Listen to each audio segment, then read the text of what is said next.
여러분, 글쓰기가 어렵다고 느꼈던 적이 있으신가요? 저는 책쓰기 수업을 하면서 가장 많이 들었던 말은 생각은 많은데 막상 쓰려고 하면 어떻게 써야 할지 모르겠어요. 내가 아는 게 별로 없어서 쓸 게 없는데 어떻게 써야 하죠? 이런 말을 자주 들었던 것 같습니다. 아마 여러분도 한 번쯤은 비슷한 경험이 있지 않았을까요? 책과 철학으로 글을 만드는 양원근의 양철북TV. 안녕하세요. 철학과 책을 얘기하는 양원의 양철북TV입니다. 글쓰기가 막막한 이유는 사실 글을 못 쓰는 게 아니라 시작을 못했기 때문이에요. 그렇다면 지금 이 순간 머릿속에 떠오른 생각 하나를 가볍게 단 한 줄로 적어보세요. 예를 들면 나는 뭐뭐에 대해 쓰고 싶다. 그런데 막막하다. 이렇게 한 줄로 적어보는 겁니다. 또는 나는 하고 싶은 말이 너무 많은데 문장으로 만들자니 너무 작아지는 느낌이다. 이렇게 써도 되겠죠? 제가 2분의 시간을 드리겠습니다. 지금부터 편안하게 마음 가는 대로 한번 써보세요.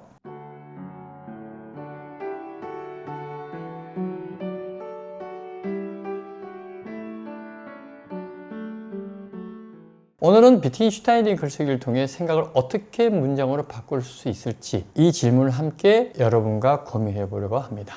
비트겐슈타인은 자신의 생각을 단 하나의 문장으로 정리하기 위해서 수천 번을 고치고 다듬고 또 다듬었던 사람입니다. 그는 스스로에게 끊임없이 물었죠. 내가 쓴 이 문장은 내가 정말 말하고 싶은 것을 말하고 있는가?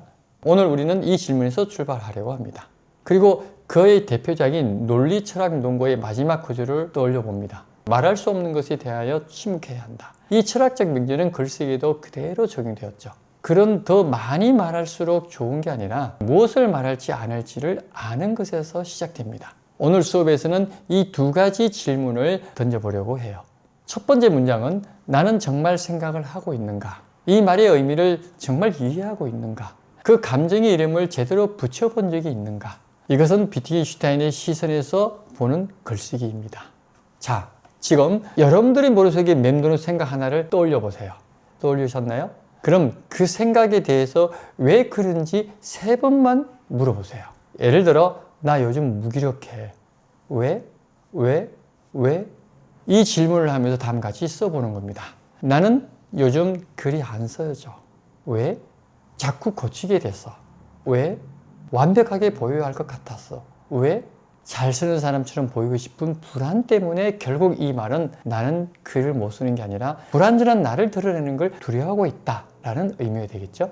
이러한 과정을 그친 문장은 깊으십니다. 방금 예시로 말씀드렸듯이 여러분도 한번 써보세요. 2분의 시간을 드리겠습니다.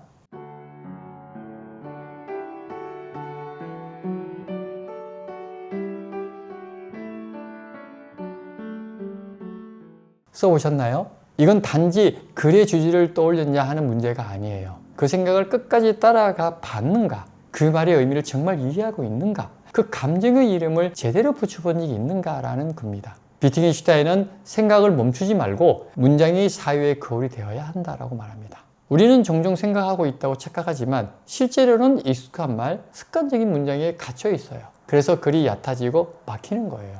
두 번째 질문은 나는 내가 가진 것 너머를 상상하고 있는가? 이건 창의적 상상을 여는 글쓰기입니다. 나는 이 일밖에 몰라요. 그런 주제는 제가 쓸 수 없어요. 그렇게 말하는 분들이 의외로 많거든요. 하지만 내가 경험하지는 않았어도 이상하게 끌리는 세계가 누구에게나 있죠. 예를 들어서 내가 가보진 않았지만 늘 동경하는 나라. 직접 해본 적은 없지만 왠지 가슴이 가는 직업. 문득문득 떠오르는 이야기 한 조각 있지 않으세요? 그게 바로 내가 아는 것 너머의 세계라는 거죠. 그리고 글의 상상력이 시작되는 지점이라고 저는 생각합니다. 그럼 이번에는 여러분이 나는 아직 경험하지 않았지만 어딘가 마음이 끌리는 세계는 무엇인지 다음 두 문장 하나를 골라서 직접 떠보시는 거예요. 첫 번째, 내가 가장 가보고 싶은 도시는? 두 번째, 해본 적은 없지만 계속 마음에 맴도는 일은? 예를 들면 나는 단 한 번도 사막을 가본 적이 없지만 언제나 고요한 사막의 바람이 나를 부르고 있다고 느낀다. 어쩌면 그것은 내가 비워지고 싶은 풍경인지도 모른다. 이런 식으로 써보세요. 3분의 시간을 드리겠습니다.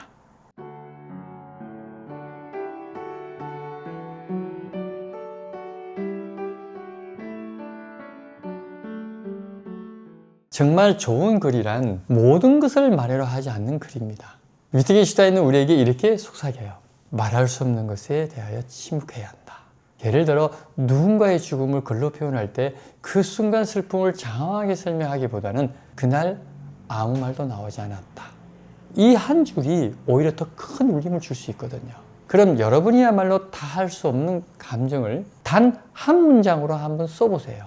예를 들면 그날 눈물이 먼저 말했다. 혹은 나는 괜찮다고 했지만 손이 자꾸 떨렸다. 글 속에 너무 많은 걸 설명하려고 하면 안 됩니다. 이번에는 2분의 시간을 드리겠습니다.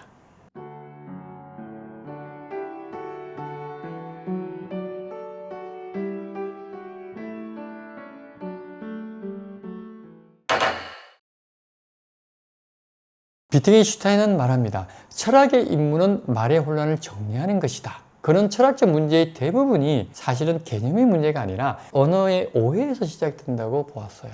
어떤 단어를 썼는지 그 단어의 의미가 정확히 무엇인지 모르고 썼다면 생각도 막히고 문장도 막히고 결국 말도 흔들리게 되는 거죠. 글쓰기에서도 똑같아요. 글이 막힌다는 건 사실 문장을 만들지 못해서가 아니라 그 문장을 뒷받침할 명확한 생각이 정리되지 않았기 때문이죠. 그리고 그 생각이 정리되지 않았다는 건 말의 흐름이 어딘가에서 틀어졌다는 뜻이거든요. 위트겐슈타인의 글은 아주 짧아요. 대부분 단문이고요. 불필요한 수식이 거의 없다고 생각하시면 돼요. 또 그는 문장 하나를 쓰기 위해서 단어 하나하나를 철저하게 점검했던 사람입니다. 그에게는 문장 하나가 자신의 사유를 그대로 비추는 거울이었기 때문이죠. 의미가 조금이라도 어긋나면 그건 내가 하고 싶은 말이 아니야 라며 원고를 찢어버렸다고 합니다. 비유적으로 말하자면 우리가 거울을 닦지 않고 보면 흐릿하잖아요. 문장도 마찬가지예요. 내 생각을 비추는 문장이 흐릿해지면 내 생각도 흐릿해 보이는 거예요.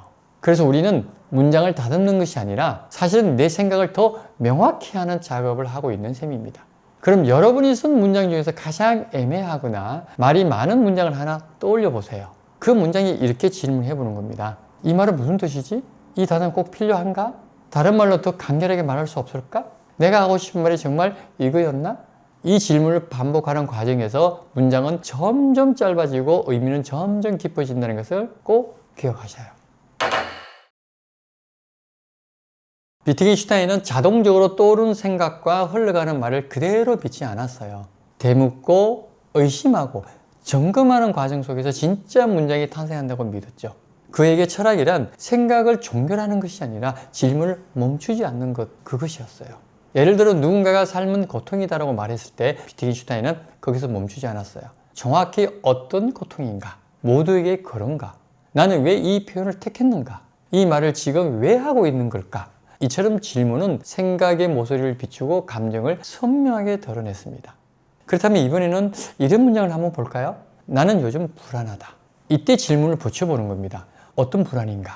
언제 가장 불안했는가? 불안하다고 말하고 싶은 진짜 이유는?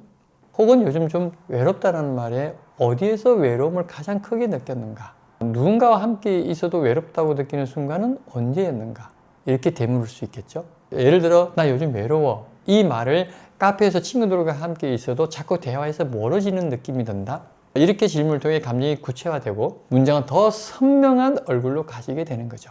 팁을 드리자면 한 문장을 쓰고 나서 그 문장에 질문을 한번 던져보세요. 정말 이게 내가 말하고 싶은 건가? 더 정확한 표현은 없는 건가? 이 말이 내 생각을 온전히 담고 있는가? 이렇게 질문이 한층 쌓일 때마다 그 문장은 조금 더 자기 생각에 가까워지고 조금 더 자기다운 문장이 되는 겁니다. 위트겐슈타인은 개념을 설명하기보다는 그 개념이 작동하는 맥락을 보여주려 했어요. 그가 말한 언어 게임은 언어가 단지 뜻을 담은 그릇이 아니라 누가 언제 어떤 상황에서 말하느냐에 따라 의미가 달라진다는 것을 보여주는 개념이죠. 글쓰기에서도 마찬가지예요.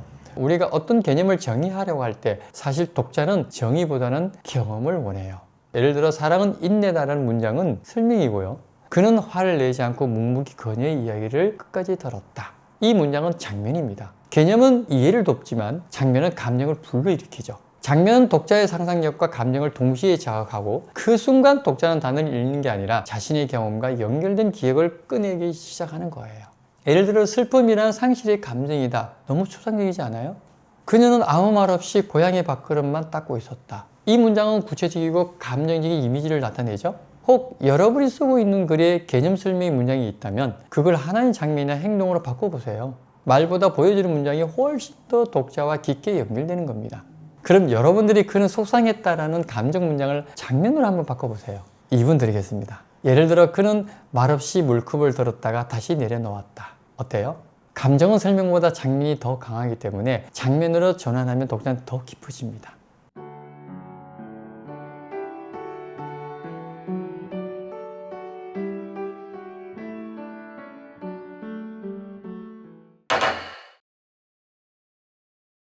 비트겐슈타인은 단지 철학자에 머물지 않고 끊임없이 자신을 점검하고 생각의 윤리까지 책임지려 했던 사람이었죠. 삶을 분석하고 마음의 움직임을 의심하고 자신이 믿었던 것을 수없이 되물었던 고독한 사유자였다고 합니다. 그에게 글을 쓴다는 것은 단지 생각을 표현하는 기술이 아니라 자기 자신을 정리하는 방식이었어요.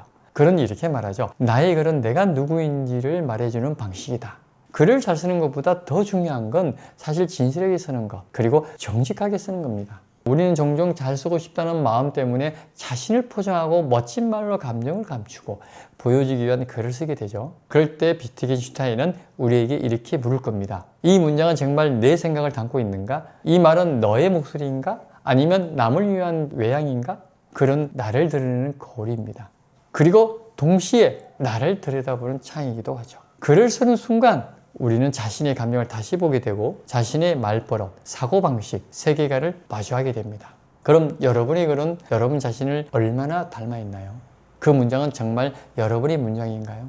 비트겐슈타인은 우리에게 이렇게 말합니다. 말할 수 없는 것은 침묵하라. 문장은 생각의 거울이다. 설명하지 말고 질문하라. 개념보다 그림으로 보여줘라. 글쓰기는 삶을 정리하는 철학적 행위다. 글쓰기는 내가 아는 세상을 정직하게 표현하는 일이자 아직 가보지 못한 세계를 용기 있게 건너는 일입니다. 우리는 작가이기 전에 사유하는 존재이고 글을 쓰는 순간 우리는 나는 누구인가를 스스로에게 되묻고 있는 거죠. 글은 생각의 끝이 아니라 그 생각을 다시 시작하게 만드는 통로입니다. 여러분이 지금 쓰고 있는 문장, 과연 그것은 여러분의 언어인가요? 혹시 누군가를 의식한 말투, 보여주기 위한 문장은 아닌가요? 오늘 강의에서 인상 깊었던 문장 한 줄을 골라보세요. 그 문장을 그대로 한번 써보시고 이번에는 조금 더 솔직하게, 조금 더 내 마음에 가까운 언어로 다시 한번 써보는 겁니다. 이 과정을 통해 우리는 사유의 깊이를 확인하고 질문을 던지고 감정의 장면을 구체화한 뒤에 마침내 자기 언어로 돌아오게 되는 겁니다. 이 흐름이 바로 비트겐슈타인의 철학에 기반한 글쓰기의 핵심이며 오늘 강의는 단순한 글쓰기 수업이 아니라 생각을 다듬고 언어를 감정하는 사고 훈련이었다고 말할 수 있겠죠. 마지막으로 직접 얼굴을 마주하지는 못했지만 여러분의 문장 하나하나가 곧 여러분 자신이 되기를 바라며 오늘 글쓰기 강의는 여기까지 하겠습니다. 감사합니다.